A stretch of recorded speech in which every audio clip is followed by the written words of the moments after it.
Welcome back to Christmas with Arubakes. We're halfway through our festive recipe series, and I thought a Yule log will be the perfect recipe to mark that halfway point.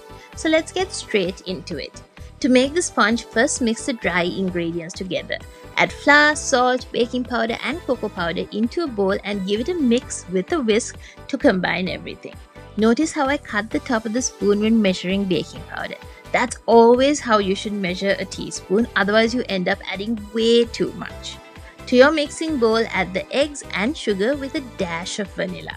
We're adding in all the eggs together, not one at a time like we do for most other cakes. Get this whisking with a whisk attachment until it has more than doubled in size and it has a beautiful glossy pale yellow color and a fluffy thick texture to it. Spoon in the dry ingredients. Do this about 2 spoonfuls at a time. And use a rubber spatula to carefully and slowly fold the flour into the egg mixture.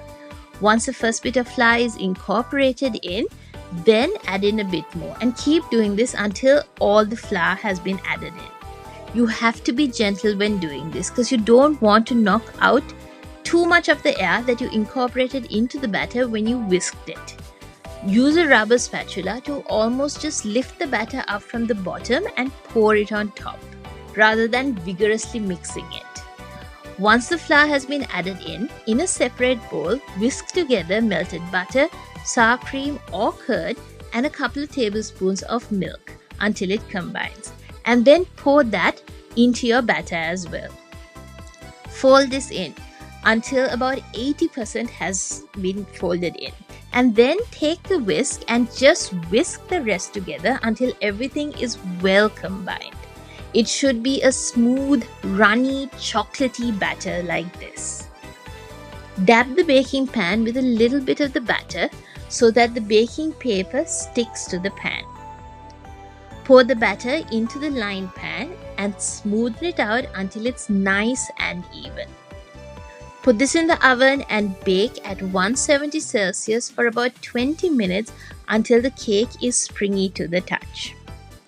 I hope you're liking all these holiday recipes that I've been sharing with you. Don't forget to like this video and to subscribe to my channel Arubakes for more recipes like this one.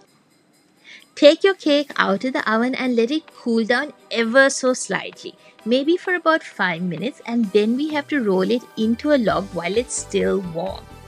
Dust and cover the top of the sponge with icing sugar.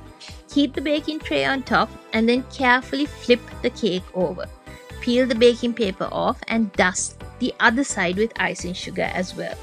Lay a clean towel on top of the cake and then flip it over again. So basically what you're doing is you're dusting both sides of the cake with icing sugar and then putting the sponge on top of a tea towel. And then we have to roll it into a log.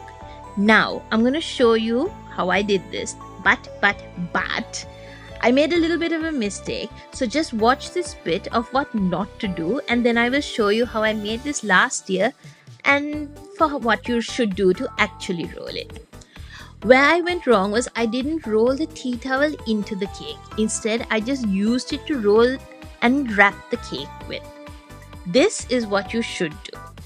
Carefully start rolling the cake using the tea towel for a bit of support and then roll the towel into the cake and make it into a tight log.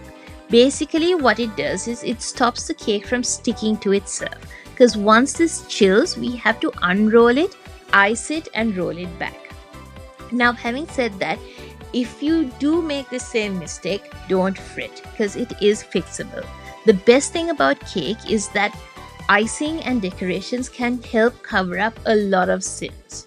Just watch to the end and I'll show you how I salvaged it and how amazing the final product looked. Pop this in the fridge for about half an hour. While that's chilling, make the chocolate icing by beating together butter, icing sugar and cocoa powder. Unroll the cake back into a sheet. Don't worry if it breaks a little here and there. Put a fairly thick layer of icing and then use the palette knife to smoothen it out. Save a little bit of the icing for later. Now use the tea towel again to re-wrap the log. But this time just use the towel to help you guide the cake back into a log rather than wrap the towel into the cake. Wrap this up with cling film so that it's a nice and tight log. Then pop this in the fridge to set at least overnight. To decorate the Yule log, we're going to make a ganache by heating together cream and either some chocolate chips or chocolate chunk. Do this on a very low heat so that you don't end up overheating and splitting the chocolate. Mix with a rubber spatula until the chocolate is melted. Don't worry if it feels like it's very runny at the moment. It will start to thicken up as it cools.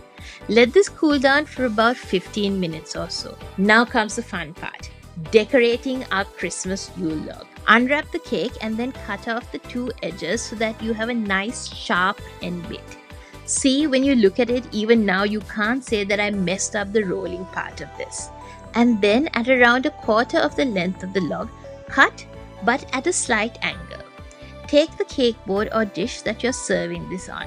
Apply a little bit of that icing that you reserved yesterday onto the board and then leave the larger half of the cake at a bit of an angle. And then around a third of the length of that, apply a little bit of icing both to the board and the cake and leave the smaller half to form what kind of looks like a tree branch like this. Then pour a little bit of that cool ganache over the cake and then spread it with the spatula. Don't worry if it looks like the ganache is still too runny and if it feels like it's getting soaked into the cake. Spread a thin layer to cover the cake and then add more ganache and keep spreading it to cover the entire log, but leave the cut sides uniced. And keep adding ganache a little at a time and you will start to feel it becoming thicker and thicker. Use the palette knife to add lines and indents to give this a little bit of a tree bark feel. Always clean your board after you finish icing so that you get that nice professional looking end product. Decorate this with a few Christmas ornaments and then dust it with some icing sugar just before you serve to give it that snowy effect. And that is episode 6 of my festive Christmas series, Christmas with Arubakes. Keep watching to see how I salvaged the cake from when I rolled it wrong to end up with this beautiful Yule log. Thanks for watching and happy holidays. Bye!